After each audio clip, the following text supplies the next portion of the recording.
ให้นักท่องเที่ยวได้สัมผัสธรรมชาติอันงดงามในช่วงฤดูฝนนายสมเกียรติกาติพหัวหน้าอุทยานแห่งชาติน้ำหนาวจังหวัดเพชรบูรณ์เปิดเผยว่าอุทยานแห่งชาติน้ำหนาวได้สิ้นสุดช่วงปิดการท่องเที่ยวและพักแรมประจำปีเพื่อให้ธรรมชาติได้ฟื้นตัวและเข้าสู่ฤดูการท่องเที่ยวประจำปี 2568 ตั้งแต่วันที่ 1 กรกฎาคม 2568 เป็นต้นไป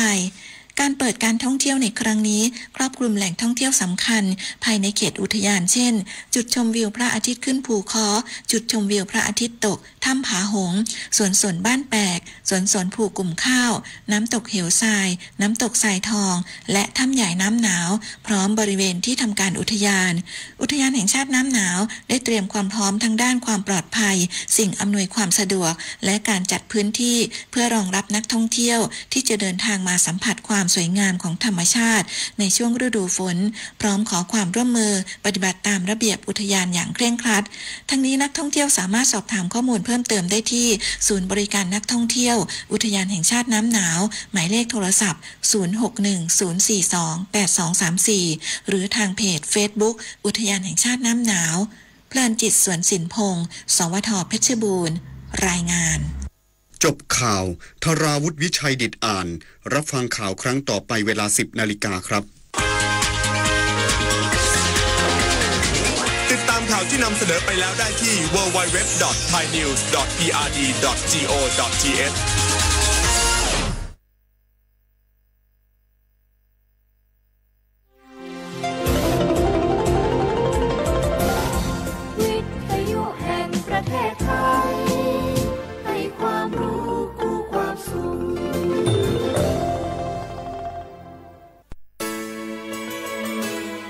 สถานีวิทยุกระจายเสียงแห่งประเทศไทยจังหวัดเชียงใหม่ AM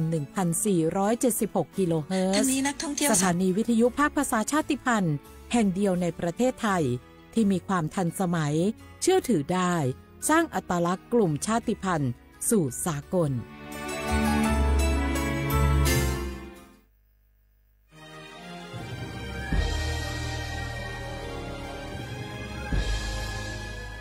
เกิดเป็นคนไทยเติบโตบนผืนแผ่นดินไทยจงภูมิใจในความเป็นไทยชาติไทยเรานั้นนับเป็นชาติที่มีความเป็นมาเก่าแก่ยาวนานเรามีภาษาวัฒนธรรมและมีสิ่งต่างๆที่เป็นเอกลักษณ์ให้เราได้ภาคภูมิใจในความเป็นคนไทยเราควรเห็นคุณค่าและมีความรักชาติหวงแหนแผ่นดินอันเป็นมรดกของบรรพชน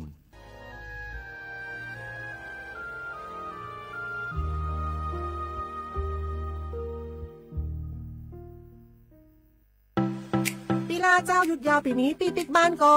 ปิ๊กกาคือเติมหาที่บ้านไม่ได้ปิ๊กมาหลายปีแล้วใครไปกอดป้าอุ้ยแม่อุ้ยแล้วโอ้ดีใจขนาดเลยมาทางเส้นใดน่ะรถนักขนาดกำลังพอเส้นทาง GPS อยู่เนี่ยมันซอกปลาหลงว่าจะเลือกเส้นทางลัดแล้วก็พอเส้นทางเลี่ยงที่มันมีจุดบริการประชาชนต่างๆแล้วเอารถไปเช็คแล้วยังเจ้าเรียบร้อยแล้วเป็นน้ำมันเครื่องน้ำมันเบรกน้ำมันเกียร์ผ้าเบรกลมยางไฟรถพร้อมขนาดจะฟังปิ๊กพูกมาเจ้าเลยแต่ว่าแรงเนี่ยที่ยาการจะพาไปเลี้ยงว่าจะไปแดงส่งตายเนี่ยน้อยเอาบ่ได้เนอะเกียมรถพร้อมคนขับก็ต้องพร้อมตัวนอนน้อยหลับในเดี๋ยวรถปุ่งเข้าข้างทางได้ไปโรงพยาบาลแตนนะแต่อันต่อไปละเดี๋ยวเช็คเส้นทางเสร็จพี่จะไปนอนละปิ๊กบ้านปลอดภัยนะพี่เดินทางปลอดภัยใส่ใจกฎจราจรด้วยความปรารถนาดีจากสำนักงานประชาสัมพันธ์ที่ 3 กรมประชาสัมพันธ์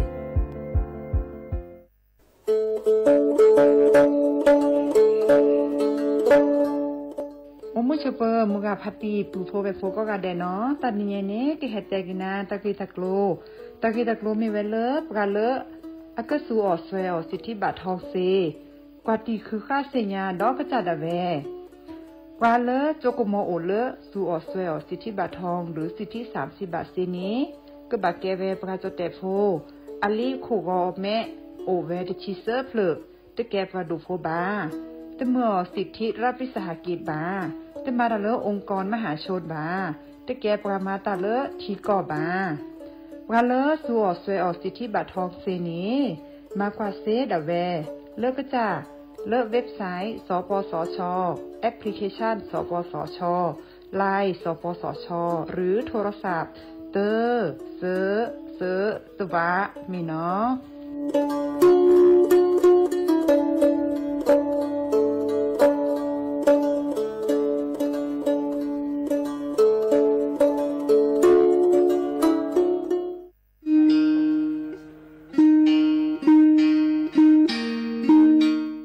ชอปเปอร์ปูโพเวโพมงาพัตีก้อนงาแดนเนาะตาดนี้ยัยนี้จะเกิดแต่กินตากีตากโล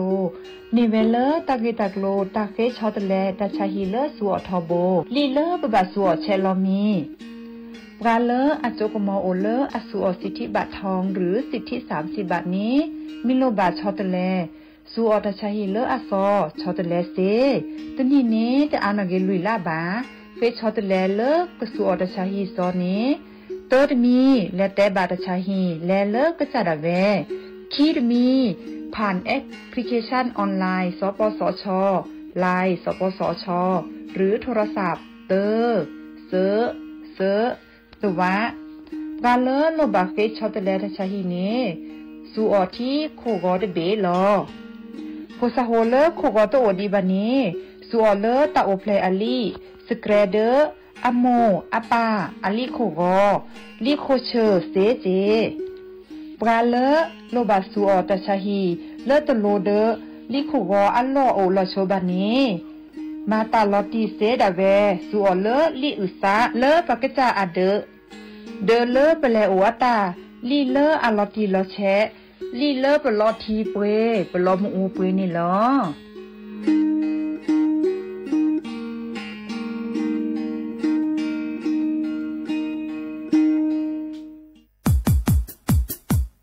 ดอปูแวปากญอโพนเมบาสะสูออมมืออเลวิทยุกลือลอก็จะแต่เวกิแมตตอนยาอี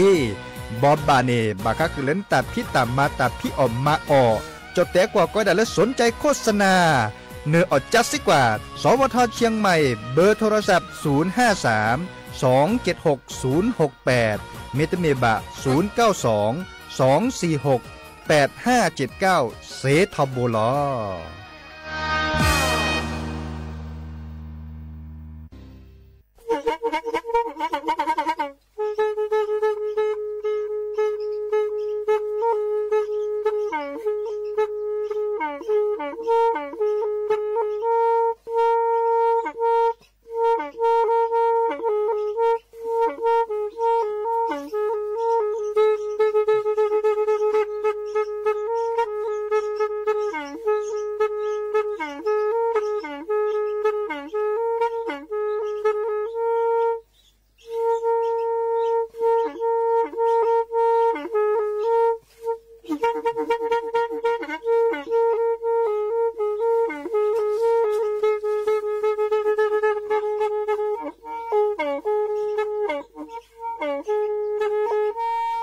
แทอีวิทยุกลือหลอก็จะแตะเวกีแม่ตะกะโทนลิกจานยุ้ยชื่อคือกิโลเฮิรตซ์ตาเชอกระตอบเปอปากระหลือปากระยอกหลอกตืออีสู้อเมญาเปก็เห็นเหล่านั้นและตาสูมือซ้ำมือตากระเจาะตาแลกแก็บดูแก็บโผลและติเลื่อนนกออัตโคเนและกะนาหลอเจอบาค่าคือตาสูมือซ้ำมือสก้อเนาะ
เดอโอมิชเปอร์ดอปือแหวมือกับพัตีพื้นพีโรมอสเกาะปราโดกนาตาโพปกว่าดอตาโพปรากลือปรากญอก็กันเนาะ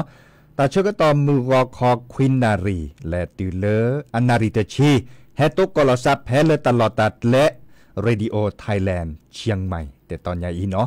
วิทยุกลือหล่อก็จะแตะเวกีแม่สวทเชียงใหม่AM ตะกโทลุยกะจานยุ้ยชื่อคือกิโลเฮิรตซ์บาชากันนาเลอ FM 103.50 เมกะเฮิรตซ์แต่ต่อคอเลอพระอาจารย์นิคมกว่าช่วยไว้ดะเริ่มมือเจคีเนี่ยเนาะกันนาดอเซเจขอดอลเลอร์พับบาโคต่อเจเนาะพับบาโคและเวลำพูนเมวดาเลอ FM 104.25 เมกะเฮิรตซ์เนาะกันนาดอเซเจเมเลอพอดีโพสาโดดทอซอเรดอลเลอร์โซเชียลมีเดียเรดอลเลอร์สมาร์ทโฟนเนาะเรดอโทรศัพท์ตาจันนี่เรดอคอมพิวเตอร์เรดออินเทอร์เน็ตอันเนี้ยมูเนกว่าดอกกันเลอออนไลน์อปูดอดิซอลเลอร์เพจสวทเชียงใหม่ AM ตะกโทลุยกะจานยุ้ยชื่อคือกิโลเฮิรตซ์เนาะเลอเจอ Facebook อปูเซเจเลอเจอ TikTok อปูเนเซเจโตกลซาดยาดีเจเสมอจอซาปิเสมอเฉลิมสิริวงชัยแฮโตเกาะดับเบิลแวซีโซโดลตากาเลย้อนนึกตัวโดดตัวจบกาเลโทรศัพท์ได้เบอร์โทรศัพท์โอ้ดอจีเนาะ053276007วะแจเซอร์คินยุ้ยคือวะยุ้ยเนาะแต่พี่ตามมาหล่อเลอดิซอเลอลดโดกระเตอและทีละก่ออรอเจเนาะตาก็จอนตาดิซอเลอปือโพแวโพบาสินยาเนาะบาคาคือเลอปะโดว่าปราตาพิตามาเกตาเลอลดโดเจเนาะดิซอเลนโยบายรัฐบาลเนาะปะโดว่าปรามาแต่มีแลได้จันแลเฮลอตาโตเจอมาเจอปือโพแวโพอันตาดิแลได้จันแลเนาะเป็นเมกว่าบาคาคือเลตาสุตาพลาเนตาโตเจมาเจอันตาดิซอเลปัสสุเบือตาเนโอเจเนาะตันนี่ตันเนียต่อปูโอดาพัซิลิติเลแค่เนโอดิเนาะตันนี่เนบาตลุเจเลตาโตเจอันตาตันนี่เนเดเปซซอลอไซบานินีเนเตภาษีเตเมเนาะบานินีเนเตภาษีดิซอเมโดดเจเนาะมาจากอะไรเกเลเตภาษีแล้วก็ตาบาเลเจเตเมนี่ล่ะเนาะแต่ไรจันนี่เนาะตาบาเลเจเตเมเดปลาเลตาคีไรเซอร์ไรมุนเนบาตามาเจอคีเมเซอร์เมนอนตากาเลดิซอสูบุเลซอดิซอเลปากอเลเพ่อชีเพ่อคือสัวบุเลซอเดเลชุลามีชุลซาดิซอเลปากอดาขึ้นทะเบียนบาคาคือเลปามาตาสุตาพระจากเนเดเซเจเนาะโอเปภาษีแหละเดเมื่อเจ้าหน้าที่เกษตรตาเดลองกว่าตลอดตีละเชเดเขาขอในบันเนกันเนตามาเจอเจเนาะบางก็คือเรียกว่าสูบเบื่อตาจากเนี่ยมันจะตาสูตาปลาแล้วก็คือเนี่ยบาบลอบามีบาจาตาโตเจมาเจโตเจบ่ะเนาะบาชาบามีบาจาตาโตเจมาเจโอเจเฮทอกว่าดิซอเลอร์ที่โดกว่าตาเฮทอดิซอเลอร์ตาฮากูฮากอเลอร์ตาสูตาปลาอันลอมเมเกอันนี้เนี่ยปาเมเชอร์ทอตากอนตาเคตาโตเจมาเจติเลดิซอเลอร์ปาแกปัดดูว่าปลาตาพิตามาเดอันนี้เจเนาะบาบลานั้นเนเจเนาะดินาโคเนี่ยมือกาพัตติปือพบแบบพดมือกาพัตติปือพบแบบพดโตกอตาเกตัดรถมีเกได้จากเกเดอาเกก็เตอเนี่ยออกบาดิซอลก็บาจดแต่กว่าแต่ละเก็บหลักฐานพยานตามมุ่นเนาะปากยอดาปากแต่ละปากก็แบบผ้าในตาว่าผ้าในตาเกตัดล้วนตาเกวนนอกเกวขาดแต่สิญญาคือเลอปากแก้โคแก้นนาและสิเลอคอลอตีลอแช่จันนี่เนาะเดตัดโตเจมาเจอันตาโอเจดับเบิลแวร์เคยโดนนาตาซับวิเลมุขอเตวดาเลพัดเดียเนาะเลพัดเดลเวแมโฮซอเพื่อกันแลกันนาสกอดอกกว่าเนาะ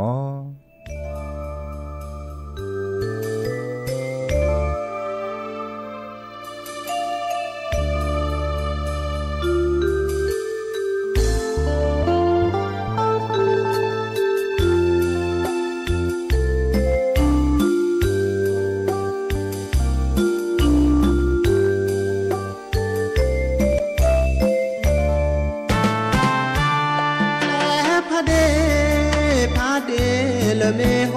ซาและโอขอนาเลอก็ขอตือมือหาลอเนื้อแต่เนื้อแลกว่าดอพอพาโดพอที่ผ้าตาอ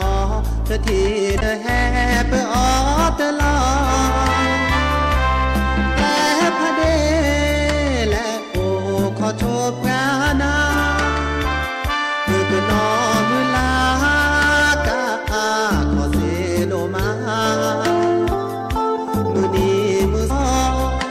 มาลออย่าลอตีกลาโอกี่แม่พาซาเลหา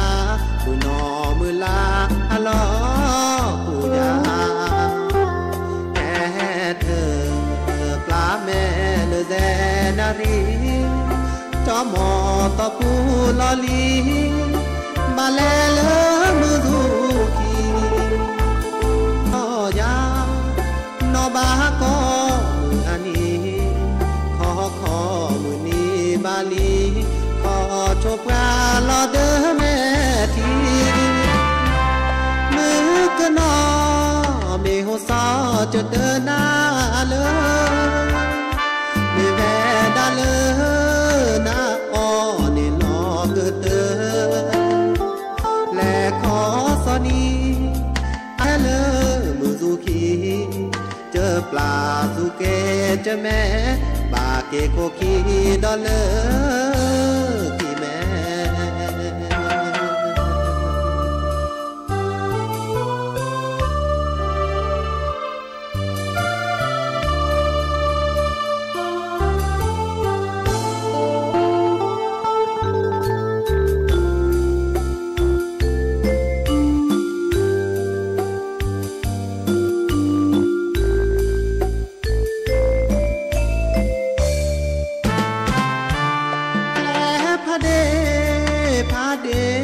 เมโห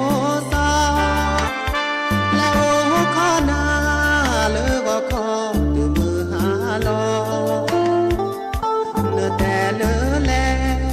กว่าดอพอพาโดพอที่พาตาอเธอที่เนื้อแฮเปอเตลอและพระเดและโอขอโทษพระนามือก็นอมือลากาขอเสโนมามือนี้มือซอมาลออย่าลอตีกลา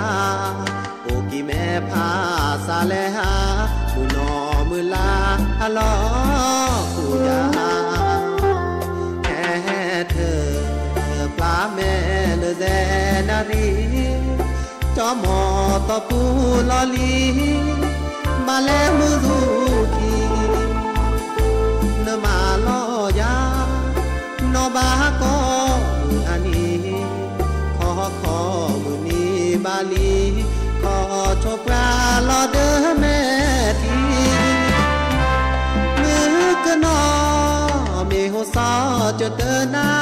เลยไม่แว่ดาเล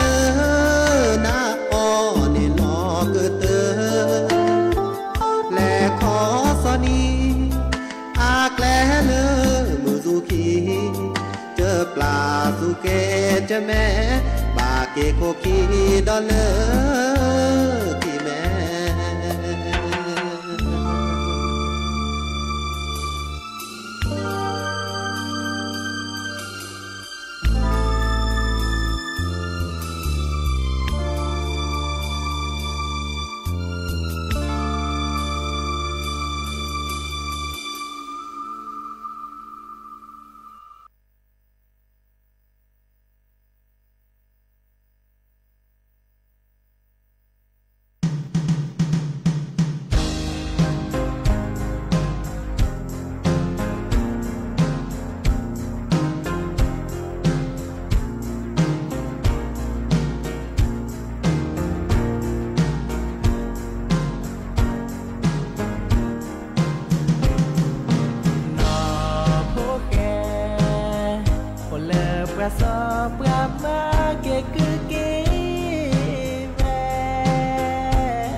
sakenyo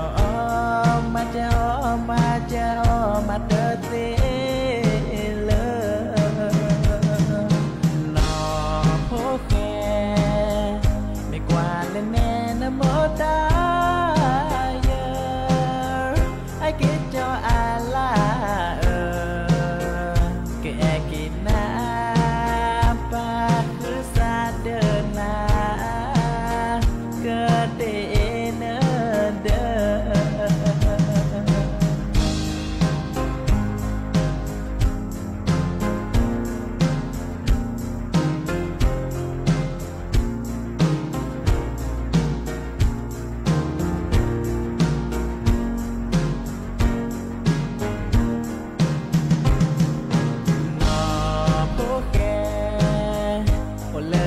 so brava che ve cho belle qua me sakenyo ma je de se ba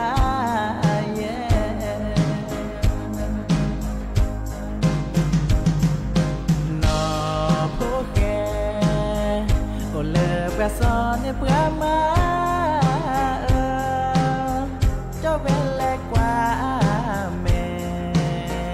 sakenyo madete le no poke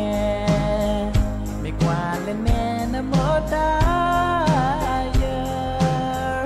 ai ke cho ala ke ekina pa kusa dena ke de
เตอดอลินอตาสวีเลพาลักกี้อาเกอุเกลสระตือโพอาตาเนาะตาสวีมีเลนอโพเคลอเอล็อกวิเวดาตมโยดอเจเนาะตะกาตะกาตะกุบักุเซโออากามิกาจะเนาะถืออากลือเมเกอามาตาเดตาอูเมเกลอชอลซาเจเนาะบาชากันนาเดซึเตจากคอลกันนามือเนาะมันเตเลกันนามือจันเดโมแล้วก็ดอลตาก็จอดคาดออีคาเดเยซาเลมาตาเพลดุสวาก็ดาอำเภอสันทรายเนาะเพลแม่โจ้เนาะแต่ดาดุสวาหรือแม่โจ้ปลาเลือกแก๊กคนปะก็ดาเลผู้กำกับสพแม่โจ้เนาะพลตำรวจเอกอัตราเป็นหน่อในปะก็เลยพลตำรวจเอกเนาะพลจักรบุญนาคเนาะอาเกลผู้กำกับเพลสพแม่โจ้ปราบพลาตาก็จอดเตวดาตาตบลอนใหญ่เนี่ยแต่ไม่ตบลอนใหญ่เอาไว้ดาตบลุลาบลอยตบลุลาลาลิดิซอเลอร์ดูสวอลเลอร์และมืดและบัวโขนและเลอร์แม่โจ้เมเกลและเลอร์ปะจีปะคอบาดต่อตลอดตัดและปะหีปวนตาจะเนาะเตวดาบับโตก่อเลอร์ปะแกปะเลดูดตาตมือคือบะเลจีเลคอจะไหนเนาะมาเซพัดโดอัมมตตือดิซอเลอร์อาก็ได้แต่งอาก็ได้เลยแต่งท่อไอเสียเนาะมาเซพัดโดไอ้ดาก็ได้เลยจดแต่กว่าเนาะมาเซพัดโดอัมมตตืออันตาจะเนี่ยแกอันที่เกลเลยก็มีพัดโดถอดซอแกเลยวัยรุ่นแบบเราฮัดโทษอะเจาะฮัดโทษให้อิดเราซะเดปากาคือเราตาอิดเราแบบเราเนี่ยปะบัดที่บัดโดมีว่าดาเลอร์ประสิทธิภาพในทัวต่อเนาะแต่เวลานี้โอทอดบลื้อแลบหรอ บอบบาคือดับเวลดีนอนตากาอุลดุสวออำเภอสันทรายเลยแม่โจ้เมเปเตรอกว่าเล่นเดินนั่นหล่อตัดแถดเดิมไม่โอเนาะกล้องวงจรปิดตาจันนี่เนาะเล่นนั่นสิเนาะคอเนาะตัดแถดเดิมไม่โอเนี่ยเนาะเลอตัดล้อละไม่โอทอตากีตัดโลไม่โอทอเนี่ยนึกขึ้นเนี่ยตากอเนาะตากอเลออันเล่นอยู่เล่นตัดแถดเดิมปู ตากอแล้วเล่นอยู่เล่นตัดแถดเดิมปูเนี่ยแล้วเห็นหล่อแล้วอย่าซาเพเลอสพแม่โจ้เสเจเดอดิซอลปักเกอร์คือพอตือพี่ตือก็มาเกปลาเริ่มมาก็มาดายอถอกเกเวดะเนาะเตเวดะนี่ตาการเลิกกล้องวงจรไม่โอนี่เด้อและเห็นหล่อเลยเยสานี่ก็เก็บลึกเก็บโครัดละเก็บลึกเก็บโคพัดโดเนี่ยเนาะตึบลึกแลบรอเนพาคือกว่าขอที่ขอรถบาบามินตากาโทออนตากาต่อบาลนาหุเลปัตเตเวดะปะบัดที่บัดโดพิเนปัตโทรศัพท์ตลอดซับบาชาตาเทเดโตบาเดคือกว่าคือเลยอากึจ่านอนตาดก็กระตือเนี่ยเนาะดินาโคนี่แฮบบอบาคือปือโพเวโพดีเนาะเราชอบได้ไว้แล้วผู้กำกับเทวดาเมลปาเกมโมแกปาเนาะเนโพนเลียนตาดิซอเลอร์เมมาเซพัดโดอัลโลเมตเตทอมเมกลาบาอัลโลอะเคอขอตะเลอเปรบามอตติมอตกะเคอขอตะเลอเปรบาอัลลีโตบาใบขับขี่โตบาเนาะเมกลาเลอปักว่าเลอปลอดขี่ปากก็ดากระจกมองเลอมองท้ายเนาะเมลจอดแต่กว่าก็ดาดีเนมเดเมโตบาดาแค่เลยแค่ชนะกึมมาหมอเตวดาอักึมมาเลอที่กว่าตำรวจพิกาบาคะคือเลอปะสั่วเมื่อมอตติมอตกะดินาโคเนี่ยยาซาเมโตกว่าดาก็บาพอก็บาอ่อนเลาะเนาะไปเลยเกมหมกแกป่าเดบาคือโตคือเจล่ะเนาะบัดร้อนนี่แค่คือเลอโพก่อนตานี่ค่ะให้บอบบาคือดับเบิลเวดีเนมบอบบาดาไปเลยเก็บหมกแกป่าเดเตจุเน็ตและติลพลลีมาลาบากิเตเวดาดีเนเนาะตะกจอเตเวดาดีเนเดเปเฮเตคือดับเบิลเวมือกาพัตตีเนาะกว่าถ้าชื่อตอนแลพัดเลยเนี่ยปาคือโดกันนาตาสวีโอดิเนาะวาสนาคนจนค่ะเนาะจอบขวาตาเฮฟวีเนี่ยกะเนาะวาสนาคนจนเดี๋ยวจะคือแปลขอในตอนนี้แค่ข้อแต่ชื่อตอนไม่โอดีเดจะคือแปลเลยตาสวีดอตึบเลือกันแลตึบเลือคลิปเลือจานี่เหมาะเดจะเตาฉุดเทปอกเกมุนอบัดมือดอโดชิ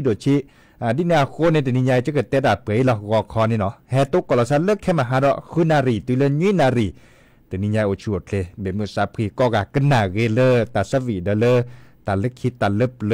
หรือโพธาโพเลตาติตาเชื้อต่อเลตาเบลเนาะ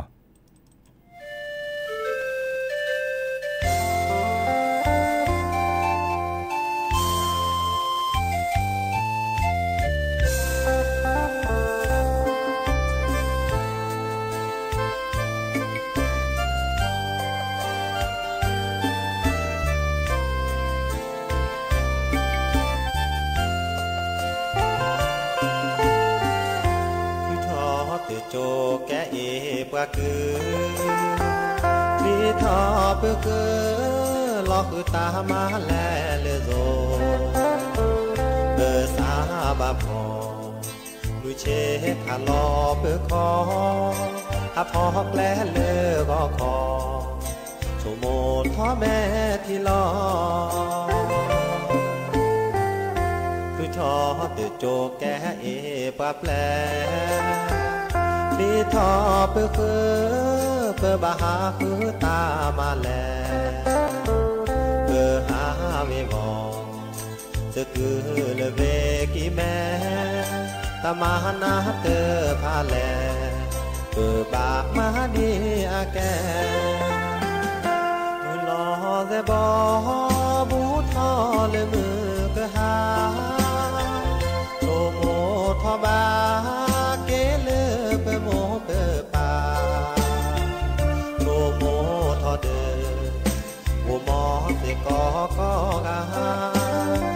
เจอจือบานาเวปูโอเตมือเลลอนเลเวปูโอเนเซนีมีทอเบอเปบาเกโคพีเลดีคือทอบาพอเบอบาตูนาตุกลีโชเตแกเอบาคืออาเกเลดีมาชีมาออก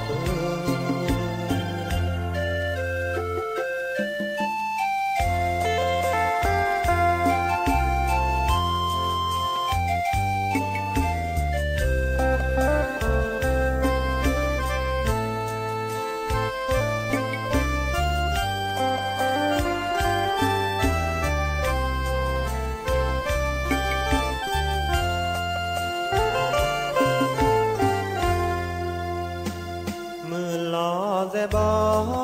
บูทอเลมือกะหาโอโมทอบาเกเลเปโมเปปาโอโมทอเดโอมอเตกอกอกาเจดือบานาเวปูโอเตมือเลลอนเลเวปูโอเนเสนีลีทอเปเปบาเกโคกีเลดีคือทอบาพอเปบาตุนาตุกลีโชเตแกเอปะคืออาเกเลดีมาที่มา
ต่อ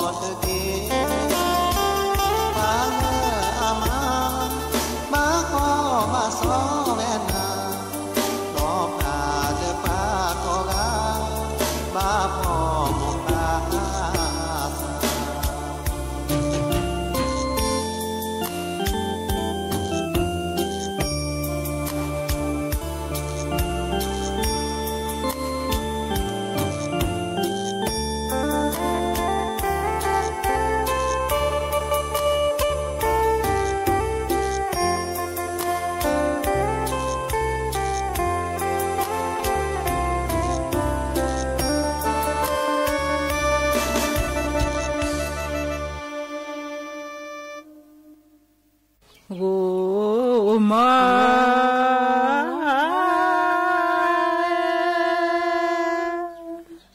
ชอนดีจ้าเล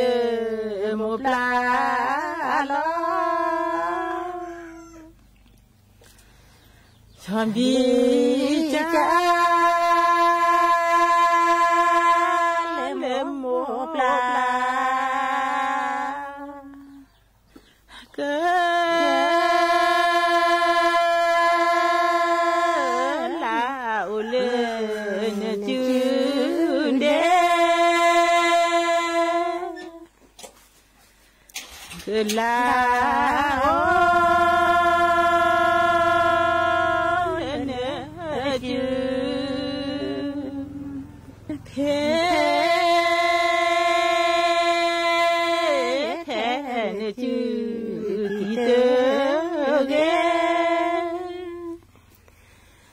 แท้แน่จุกีเตอีเกกว่าเกตนอนอีเกกว่าเกตนอน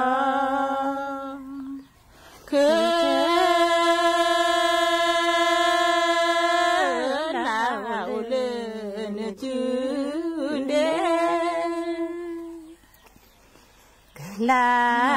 โอเลนจูเพแทนจูกิเตเกเพแท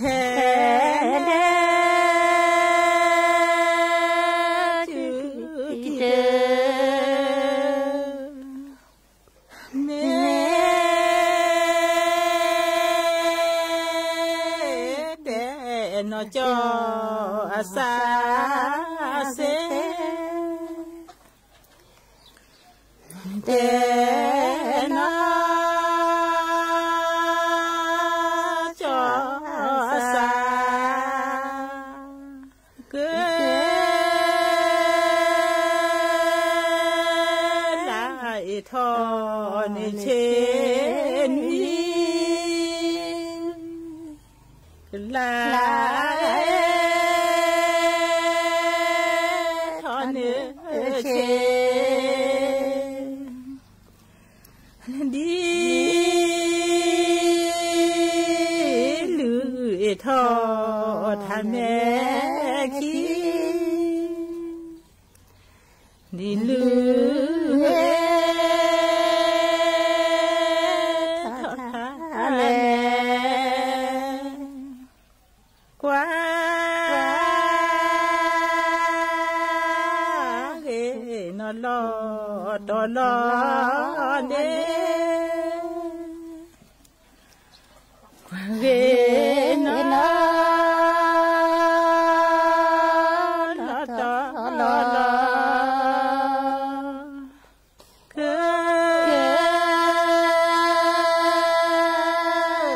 ลายทอ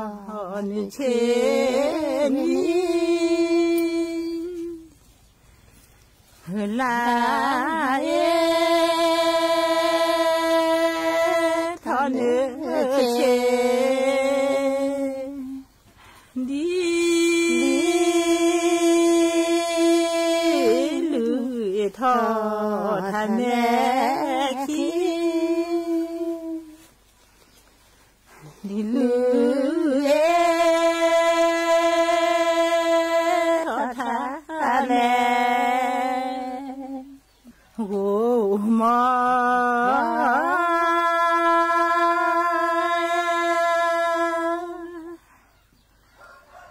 เน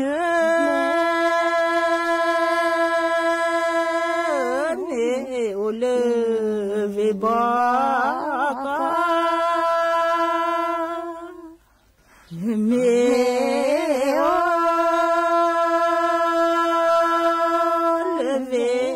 บ่เนี่ยขอวิโอเปลาเปดา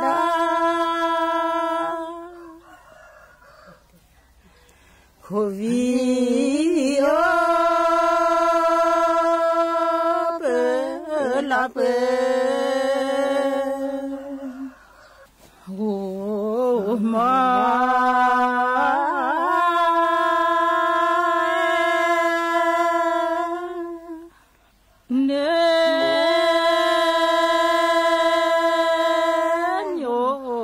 พอเรบุโม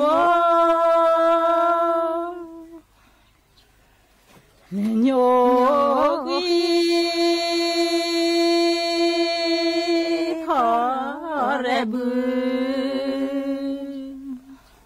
พอ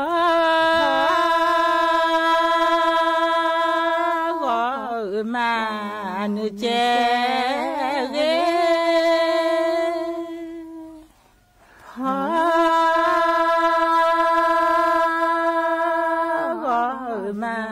นเจเจเตหิปรากิเนดีโทก็สักโนอาโกโทก็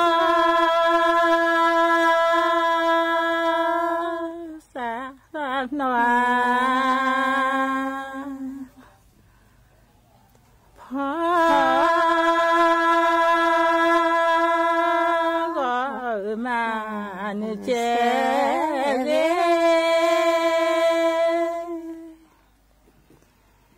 พอก็มาเนเจ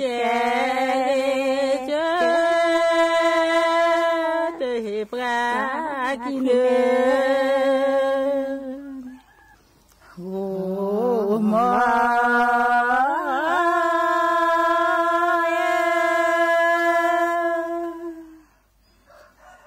เกลาโพสะเกลาลาเลสะเกที่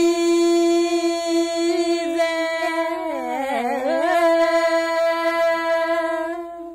จอเร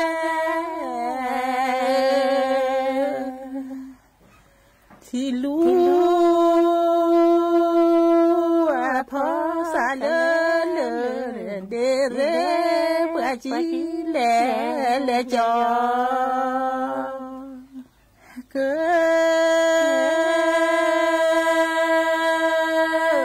ลาลูกเวตาเดนาลาโลเวตาเด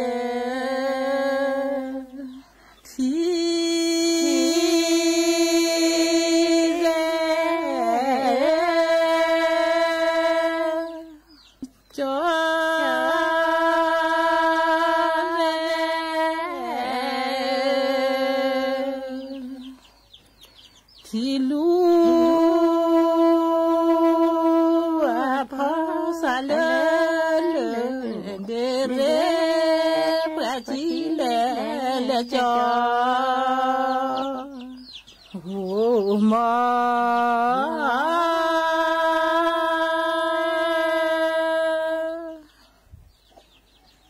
ตาจีโนเลมิเตตุทาจีโนเลมิเตพอ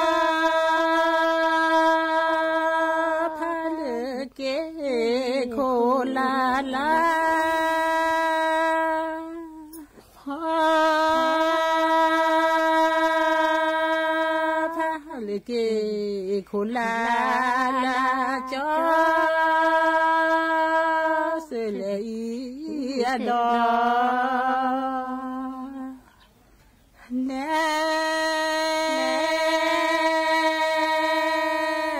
กนอพี่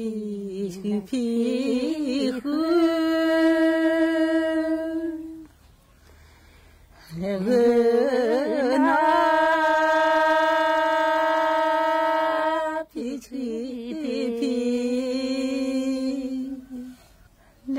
แล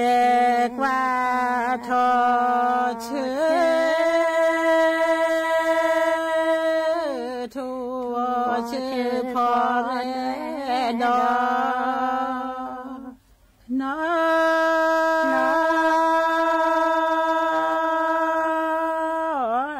กิชิอากอ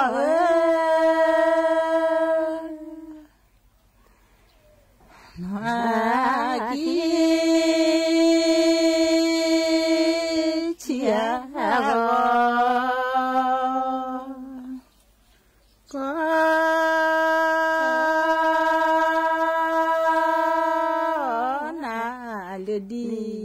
เลดอ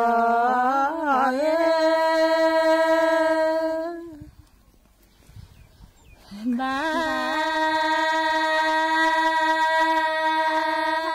ปลาโลแค่ลือแค่ญาติก็บานาโอ้โหมอ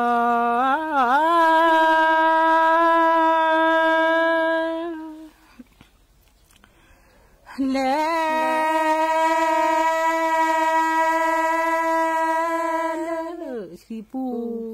ดอดีลา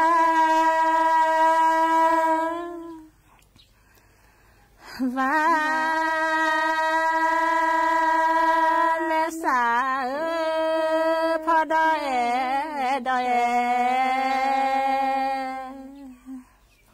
โหมอ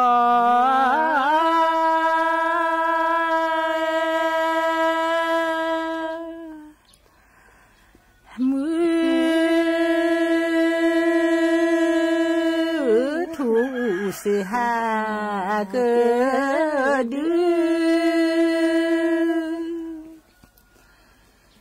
ทุเสหาเกิดเด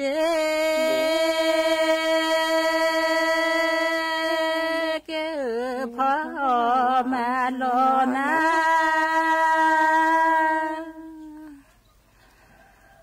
เนื้อโอโยเนื้อสาเนื้อเกินเดือดคลอบานเนื้อเกิ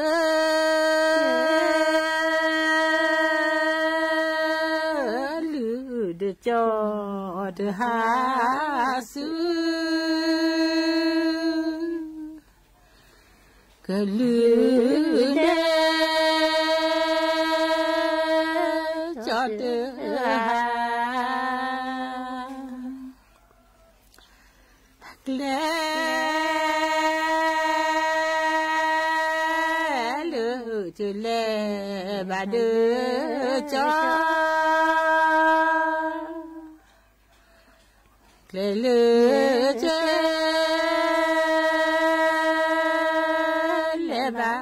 เดละแค่เบื่อตือต่อมือว่าแค่เบื่อเดต่อมือ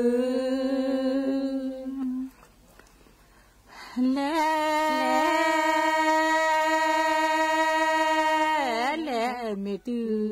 หอลา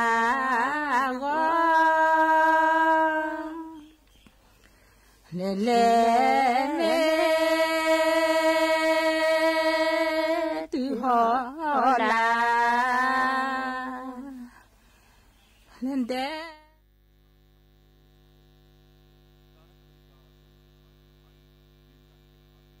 เข้าสินค้าในอัตราร้อยละ36มีผลวันที่1สิงหาคมนี้อีกสักครู่กลับมาติดตามรายละเอียดครับถนนดนตรีไลฟ์เดือนกรกฎาคมพบกับศิลปินนอนเปลผู้เฮกล่อมความฝันด้วยบทเพลงปลูกใจจุ้ยสุบุญเลี้ยงพร้อมวงธมนเด็กๆจากโรงเรียนเล็กในทุ่งกว้างบุรีรัมย์วันพุธที่30กรกฎาคม2568เวลา 18 นาฬิกาณห้องออดิทอเรียมอาคารศูนย์ปฏิบัติการถนนวิภาวดีรังสิตกรุงเทพมหานครติดต่อเข้าชมฟรีได้ที่ Facebook ถนนดนตรีเรายังเป็นนักเดินทาง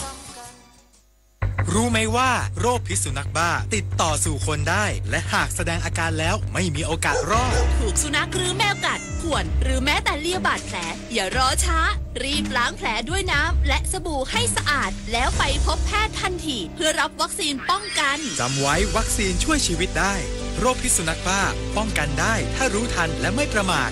อย่าชะล่าใจถูกกัดถูกข่วนถูกเลียบาดแผลรีบฉีดวัคซีนทันทีร่วมเป็นส่วนหนึ่งของเส้นทางซอฟต์พาวเวอร์ในงาน Splash Soft Power Forum 2025 และเปลี่ยนเรียนรู้สร้างเครือข่ายกับผู้เชี่ยวชาญระดับโลกทั้งจากไทยอเมริกายุโรปและเอเชียค้นพบโอกาสธุรกิจจากวิสัยทัศน์ของศิลปินและผู้ประกอบการใน 14 อุตสาหกรรมซอฟต์พาวเวอร์พร้อมชมนิทรรศการและการแสดงอีกมากมายร่วมขับเคลื่อนวัฒนธรรมและความสร้างสรรค์ของคนไทยให้กลายเป็นโอกาสทางเศรษฐกิจอย่างยั่งยืน 8-11 กรกฎาคมนี้ณศูนย์ประชุมแห่งชาติสิริกิติ์เอาถอยไปหน่อยเห็นไม่ชัดอ่ะเห็นไหมคะ ถอยอีกนิดนึงเห็นหรือยังคะอีกนิดนึงได้ไหมโหมองการไกลเชียวนะคะอายุที่มากขึ้นมาพร้อมกับปัญหาความเสื่อมของดวงตามายืดเวลาดวงตาสุขภาพดีด้วยการหมั่นสังเกตอาการผิดปกติรับประทานอาหารที่มีประโยชน์สวมแว่น